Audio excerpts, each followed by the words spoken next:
Ted Bovis, who was played by Paul Shane. Ted was the camp host and was very popular with the campers.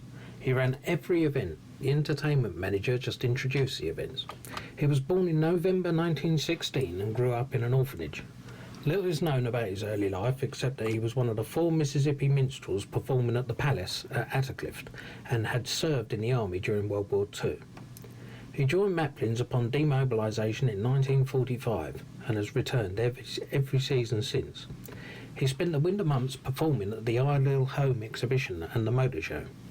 He married a lady called Hilary, who was played by Ricky Lee in 1951, but they separated soon afterwards and later divorced. He was always running scams to cheat the campers out of their money. These included fake birthdays, raffles, fundraisers and rigged bingo. One of his most memorable schemes was selling tickets for male campers to view a pornographic film in the middle of the night. Geoffrey Fairbrother tried his best to put a stop to these schemes, but Fairbrother's successor, Clive Dempster, supported them and often got involved.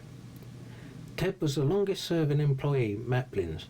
Ted shared his chalet with Spike throughout the entire sitcom and briefly with Barry when Yvonne threw him out, and later with Julian Dalrymple Sykes. Both Barry and Julian hated their time in Ted's chalet because of his disgusting habits.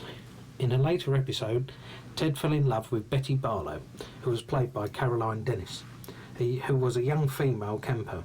He planned to marry her, leave Maplin's and form an act with her, but he called it off after he discovered that her mother didn't approve and that she had been offered a music scholarship which she hadn't told him about, and he didn't want to hold her back.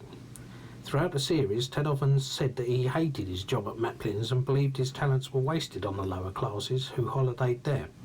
He often tried to better himself by performing as a comedian at upper-class functions, most of which were unsuccessful. When Maplin's modernised after the 1960 season, they no longer required a camp host.